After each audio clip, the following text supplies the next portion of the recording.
घर वालों ने उसे मेड की देखरेख में घर पे रुकने को कहा। कुछ देर आराम करने के बाद जैस्मिन की तबीयत पहले से कुछ ठीक हो गई। वो अकेली घर पर बोर हो रही थी, इसीलिए वो अपना कंप्यूटर ऑन करके इंटरनेट पर कुछ ऑनलाइन गेम सर्च करने लगी। तभी उसकी कंप्यूटर स्क्रीन पर एक वीडियो फ्लैश हुई जिस पर बड़े बड़े अक्षरों में लिखा था the death game, play it at your own risk. Jasmine ने एक्साइटेड होकर तुरंत ही उस वीडियो को प्ले कर दिया और बड़े ही ध्यान से उस वीडियो को देखने लगी। जैस्मिन को हमेशा से ही आत्माओं की दुनिया के बारे में जानने की बड़ी दिलचस्पी रहती थी, इसीलिए अक्सर ही वो अपने कॉलेज में भी अपने दोस्तों के साथ ऐसे ही हॉन्टेड गेम्स खेला करती थी। इसलिए उसने उस गेम को देखकर अकेले ही उसे खेलने का मन बना लिया। वीडियो के एंड में उस गेम के रूल्स लिखे थे जिसमें साफ अक्षरों में ये लिखा था कि इस गेम को उन आत्माओं की मुक्ति के लिए बनाया गया है जो मरने के बाद भी आज भी हमारे बीच मुक्ति पाने के लिए भटक रही हैं, और एक बार गेम शुरू होने के बाद इसे बीच में छोड़ा नहीं जा सकता। Play it at your own risk. उन वार्निंग को पढ़ने के बाद भी जैस्मिन उस गेम को खेलने के लिए तैयार हो गई, और उस गेम को खेलने के लिए उसने अपने फर्श पर व्हाइट चॉक से एक स्टार की आकृति बनाई और उसके दोनों तरफ उसने यस और नो बड़े बड़े अक्षरों में लिख दिया, जैसा कि उस वीडियो गेम में दिखाया गया था। तभी उसे याद आया कि इस गेम को खेलने के लिए उसे एक डॉल भी चाहिए जिसके जरिए वो उन आत्माओं से बात कर सके। वो उठी और उसने अपने बिस्तर पर रखी अपनी डॉल को उठाया और उसे उस स्टार के बीचों बीच ले जाकर रख दिया। अगले रूल के अकॉर्डिंग उसने अपने सर से अपने कुछ बालों को तोड़ा और एक कपड़े में लपेटकर उसे उस डॉल के हाथ पर बांध दिया और एक चाकू से अपनी उंगली पर हल्का सा घाव करके उसने अपने खून को उस डॉल पर टपका दिया और अपनी आंखें बंद करके वीडियो में दिखाए गए एक मंत्र को बार बार बड़बड़ाने लगी। कुछ ही देर में उसे अपने कमरे में कुछ अजीब सी हलचल सुनाई दी, मानो कोई तेज कदमों से उसके कमरे में इधर से उधर दौड़ रहा हो। उस हलचल से जैस्मिन का मन अचानक थोड़ा घबरा गया, लेकिन गेम के रूल्स के अकॉर्डिंग वो अपनी आंखें बंद कर लगातार उस मंत्र को बड़बड़ाती रही। तभी उसे अपने शरीर पर एक बहुत ही ठंडी सी हवा महसूस हुई और उन कदमों की आ रही तेज आवाज अचानक से बिल्कुल शांत हो गई। और उस आवाज के शांत होते ही जैस्मिन ने आखिरी बार वो मंत्र बोलकर अपनी आंखें खोली और फिर से अपने खून की कुछ बूंदों को उसने उस डॉल पर डाल दिया और गेम के रूल्स के अकॉर्डिंग आत्माओं से बात करने के लिए उसने उस डॉल की तरफ देखते हुए कुछ सवाल पूछने शुरू किए। क्या इस समय मेरे आसपास कोई ऐसी आत्मा मौजूद है जो मुझसे बात करना चाहती हो? जैस्मिन के इतना पूछते ही वो डॉल अपनी जगह से घसीटती हुई यस के लाइन पर जाकर रुक गई। ये देखकर जैस्मिन बहुत एक्साइटेड हो गई, लेकिन अंदर ही अंदर अब उसे एक डर भी सताने लगा। तभी उसने वहां मौजूद उस आत्मा से अगला सवाल पूछते हुए कहा, क्या तुम एक लड़की हो? इस सवाल का जवाब भी जैस्मिन को हाँ में मिला, तो वो समझ गई कि ये भटक रही आत्मा किसी लड़की की है। जैस्मिन चाहती थी कि जिस उद्देश्य से इस डेथ गेम को बनाया गया है वह जल्द से जल्द उसे पूरा करे, इसीलिए उसने उस आत्मा से अगला सवाल पूछते हुए कहा, क्या तुम चाहती हो कि तुम्हें मुक्त कराने के लिए मैं तुम्हारी मदद करूं? जैस्मिन को लग रहा था कि इस बार भी उस आत्मा का जवाब यस में मिलेगा, लेकिन ये सवाल पूछते ही वो डॉल घसीटती हुई नो के लाइन पर जाकर रुक गई। उसके जवाब को सुनकर जैस्मिन को कुछ अजीब सा महसूस हुआ, इसलिए उसने उस आत्मा से कनेक्शन तोड़ने के लिए उस वीडियो में बताए गए मंत्र को तेज आवाज में बोलना शुरू किया। तभी कुछ ही देर में उसे अपने कमरे में हो रही सभी हलचलें महसूस होनी बंद हो गई।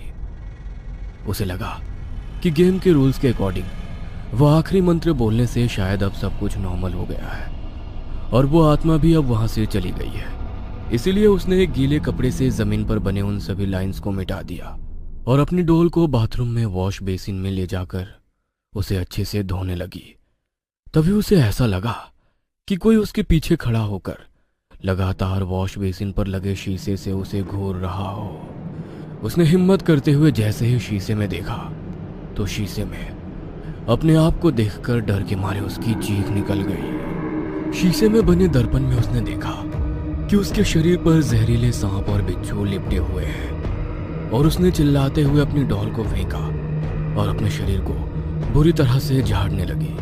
उसकी चीख सुनकर सर्वेंट रूम में सो रही उसकी मेड दौड़ती हुई उसके पास आई। उसने देखा कि बाथरूम के फ्लोर पर जैस्मीन बेहोश पड़ी है। उसने उसके चेहरे पर पानी छिड़का और उसके बिस्तर पर ले जाकर उसे सुला दिया। कुछ देर बाद एक हल्की सी आवाज से जैस्मीन की नींद टूट गई। तभी उसकी नजर उसके पास रखी उसी डॉल पर पड़ी जिसे उसने डर के मारे अपने बाथरूम में फेंक दिया था। उस डॉल को अपने बिस्तर पर देखकर जैस्मीन के पसीने छूट गए। तभी उसे अपनी आंखों के सामने किसी परछाई के होने का एहसास हुआ। उसने हिम्मत करते हुए जैसे ही उसकी ओर देखा तो डर के मारे उसकी आत्मा सिहर उठी। उसकी आंखों के सामने हूबहू उसी की तरह कपड़े पहने हुए एक लड़की खड़ी थी।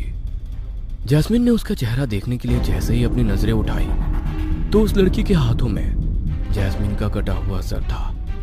अपनी आंखों के सामने इतने भयानक दृश्य को देखकर वह बेहद बुरी तरह से चीखने लगी। तभी अचानक उसकी आंखें खोली और उसे एहसास हुआ कि वो महज एक बुरा सपना देख रही थी। चैन की सांस लेकर वो फिर से सोने की कोशिश करने लगी। अगले दिन जब उसकी आंख खुली तो उसकी मेड उसके लिए टेबल पर नाश्ता लगा रही थी। उसने नाश्ता करने के लिए जैसे ही कैसरोल को खोला तो उसमें जिंदा कीड़े रेंग रहे थे और वो पूरा कैसरोल बुरी तरह खून से सना हुआ था। उसने हड़बड़ाहट में उस कैसरोल को टेबल से नीचे फेंक दिया।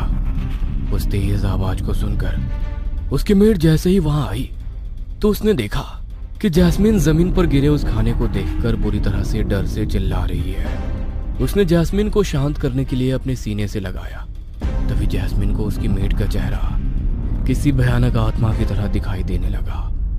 उसने जोर से अपनी मेड को धक्का मारा और भागती हुई अपने बिस्तर पर खुद को कंबल में भींच कर लेट गई।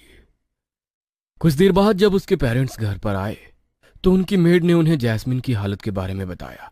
उसके पेरेंट्स ने जैसे ही उसके रूम में जाकर देखा तो जैस्मीन का शरीर बुरी तरह बुखार से तप रहा था। उन्होंने उसके सर पर ठंडी पट्टी रखी और दवाई खिलाकर उसे सुला दिया। शाम को जब जैस्मीन की मॉम उसे डिनर के लिए आवाज देने लगी तो जैस्मीन ने उन्हें कोई जवाब नहीं दिया। इसलिए उसकी मॉम खाना लेकर उसके कमरे में चली गई। लेकिन उसकी मॉम ने जैसे ही उसके कमरे का दरवाजा खोला तो जैस्मीन की हालत देखकर उनके पैरों तले से जमीन खिसक गई। जैस्मीन का पैट डॉग ब्रूनो, जिसे वो खुद से भी ज्यादा प्यार करती थी, उसी के मांस को वो बड़ी ही बेरहमी से नोच नोच कर खा रही थी। ये देखकर उसकी मॉम के हाथों से खाने की प्लेट छूटकर नीचे गिर गई। तभी जैस्मीन अपनी भयानक लाल आंखों से अपनी मॉम की तरफ देखने लगी और बड़े ही भयानक तरीके से हंसते हुए ब्रूनो के मांस को खाने लगी। उसकी हालत देखकर उसकी मॉम समझ चुकी थी कि जैस्मीन के शरीर पर किसी बुरी आत्मा ने कब्जा कर लिया है। इसलिए वो उसके रूम को लॉक करके वहां से भाग गई। उन्होंने देर ना करते हुए पास ही के चर्च के फादर थॉमस को अपने घर पर बुलाया। घर में पहला कदम रखते ही फादर को उस इविल स्पिरिट का एहसास होने लगा। वह जैस्मीन के पेरेंट्स को लेकर जैसे उसके कमरे में गए तो उन सबको देखकर वो बड़े ही भयानक तरीके से मुस्कुराने लगी और पास में रखे एक चाकू से अपने ही शरीर पर वार करने लगी।